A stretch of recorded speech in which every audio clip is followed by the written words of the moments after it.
Hello, hello. Going live from my living room. I did say 7 o'clock, so I'm just going to hang out until that time. It's about 6:58. Welcome anybody who might be watching. This is my first YouTube live, but also my first Ask Me Anything. So we're going to chat this evening and learn a bit more about me. If you want to grab a water or a blanket, not that we're going to be here long, but you might as well be comfortable. And certainly say hi in the chat if you're out there.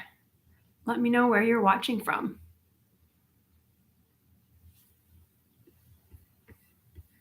I will be honest too, because this is my first live stream, I'm remembering that it's what Brene Brown calls an FFT, a freaking first time.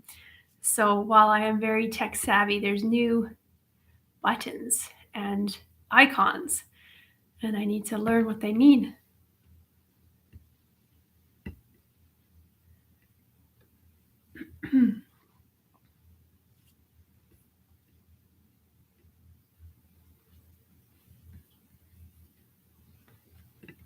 All right, I see that it is 7 o'clock, right on the nose.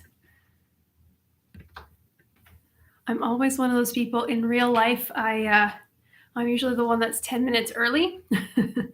So for me to only log on a couple minutes ahead of time took some willpower, but there's no point in going live when there's nobody around to listen in and join and participate. So also try to make my questions bigger.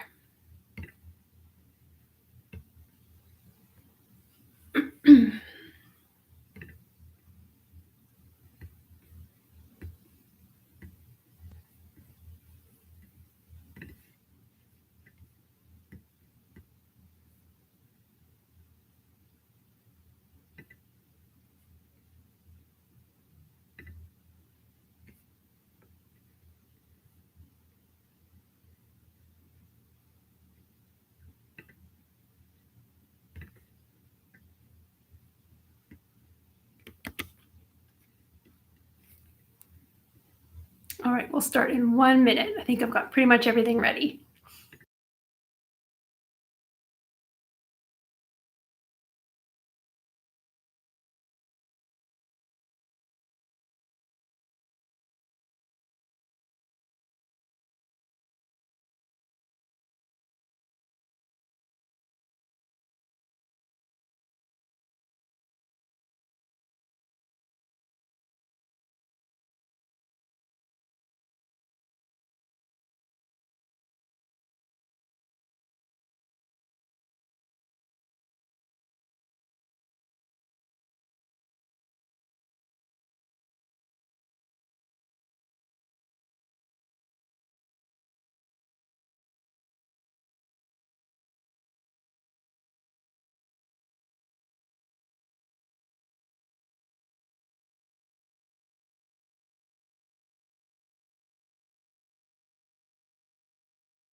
All right, it's a few minutes after 7 p.m., so I am going to get started in answering the questions that were asked of me.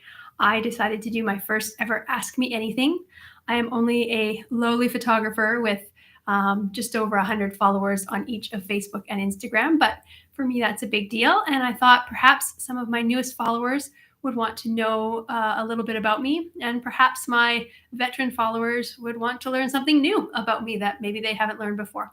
So I put it out there to ask questions, and I did receive Four. I feel like that's really good. It means I don't have to sift through and make choices about which one's the best one. I can just, or the best to answer. I can just answer all of them because I think four is great. So I am going to answer each of these questions. And if you want to put any follow up or thoughts or comments in the chat, then by all means do so. So the first question I got is, when you were a kid, what did you want to be when you grew up? I love that question came from a fellow educator. We're always asking kids what they want to be when they grow up. And so it's interesting to think back on what we wanted to be as kids. So it's a good question. And believe it or not a photographer. That didn't even cross my mind. And not even what I currently do crossed my mind when I was a kid. What I currently do as my day job, in a nutshell, is I support the inclusion of young children in early childhood settings. That's in the biggest of nutshells. That's what I do for a living, and I absolutely love it. But you know what? Right up until about the 11th grade, I actually wanted to be a veterinarian. I love animals. You can see this in my work. I'm often taking pictures of animals, and I have some in my house as well. However, right around the time that I learned that veterinarians need a ridiculously high GPA, I also took my first ever psychology course in high school, and that changed the direction of my career interests at that point. Coincidentally, it was that same year where I took my first ever photo that felt like art. Though it would be many more years before I had any inclination to do more of that on purpose. So I was already taking photos a little bit around that time, but yeah, I wanted to be a veterinarian, and then I wanted to be some sort of psychology related educator. So that's what I wanted to be. That was a really good question. Pardon my voice. I had COVID about a month ago, and there's still a little tickle lingering. So I'm going to be drinking some water in between each question.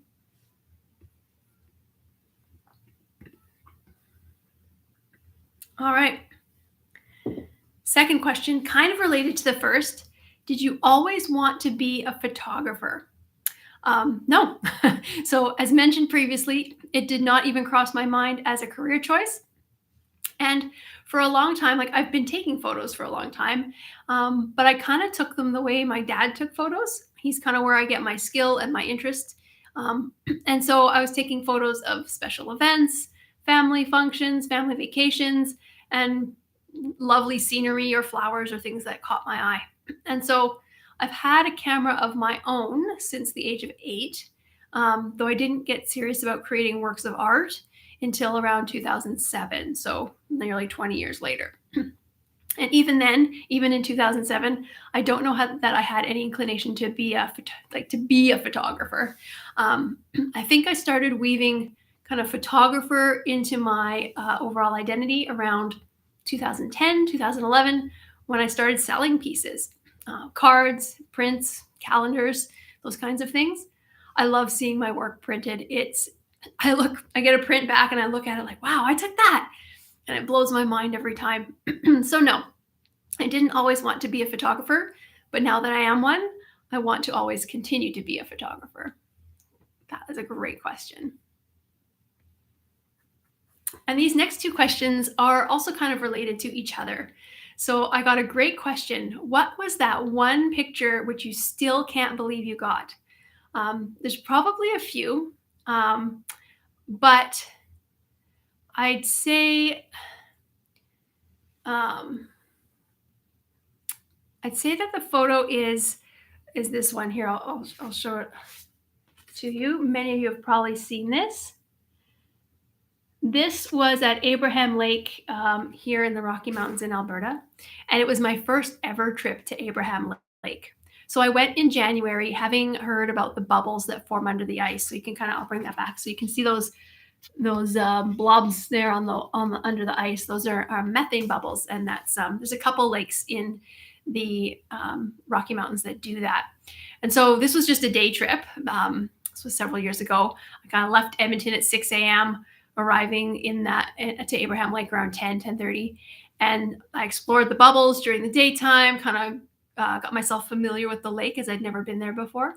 Took a bunch of fun shots, went to the nearest village for lunch, had a nap in my car, I think, and then returned back to the ice for sunset before driving home. And as you can see, it turned out to be a really good sunset. Um, I've been to Abraham Lake in the winter several times since then, but I've never gotten a shot quite like this one. I should just have kept holding this up. This is probably the best shot I've gotten of Abraham Lake out of all the trips I've been there so far. So I'm hoping to surpass it at some point, but I've printed this in a variety of sizes and formats, and every time I look at it, I'm like, wow, I can't believe I got that. So that's one of the pictures that that stood out when that question was asked. And the last question before we do a draw from the people who submitted their questions, what is the one place or top places that you have traveled to that was breathtaking through the eyes of a photographer? And it's interesting. I feel like maybe I could be wrong. My thought is if it's breathtaking, period, if it's breathtaking in general, then it of course would be breathtaking to a photographer. But maybe I'm wrong. Maybe there's something that's breathtaking but just doesn't work photographically. I don't know. But to me right now, the two places that come to mind are kind of the same. They're breathtaking whether or not I have a camera in my hand. So the first place that comes to mind is Arizona. I find the landscape to be so engaging and eye-catching. I've been to Arizona 4 times and I have yet to get bored. I could keep going back to the same places. I often do. I mean, there's saguaro cactuses along the horizon. There's slot canyons, which kind of look like ribbons of rock, if that makes sense. And then the rainbow colors of Sedona in the spring. I was lucky enough to see that when I went in 2015. I jumped off the main highway and was taking a secondary highway down into Sedona. And you're only going like 20 kilometers an hour because the road kind of like really winds down the hills and cliffs at quite steep angles. But it was all I could do to keep my eyes on the road because I just kept wanting to look out the window. It was so gorgeous. And the red rock with like green cacti and life coming out the front and the blue sky, it's gorgeous. So I highly recommend Arizona if you're looking for a really unique and breathtaking landscape. And then the second place is the Canadian Rocky Mountains here at home, Alberta and BC. I'm fortunate enough to live half a day's drive from these majestic rock formations, and they provide a humbling sense of scale, first of all, and then add in some aquamarine lakes in the valleys and larch trees in the fall, and the contrast of snow-capped peaks against the bright blue sky. And yeah, it's breathtaking. So those are 2 places that I really enjoy and really get that sense of awe when I visit. So those are the first questions of my Ask Me Anything. Now, those are 4 questions that came from 3 different individuals. So I did put their names into a little glass jar. And I'm going to pull one out, and that person will receive 1 month of free access as a patron on my Patreon. My Patreon channel is relatively new. I thought I would give it a go and see where my interest lands across the globe through the internet. And so I have a Patreon channel with 3 different tiers, and the winner here can choose whatever tier they want and enjoy 1 month free. So, and I will email them or contact them. I don't think I have their emails, but I will contact them via social media to let them know the details about that. So in here, I have 3 names. I have Kyrie, Laverne, and Sherry. Those 3 people submitted questions. So who's going to get a month of free photos from me? Oh, this one feels good. This one feels good. Put it on a sticky and fold it in half, which is a really great way to make sure I can't see it because it's stuck together. Sherry, thanks for your questions. You actually submitted 2 of the questions that I ended up answering. So I will reach out to you via social media, and I will let you know the details of your free month of support on Patreon. And that concludes our Ask Me Anything. Thanks so much for watching, and I hope to do this again soon. So start thinking of the questions you want to know for next time. Bye.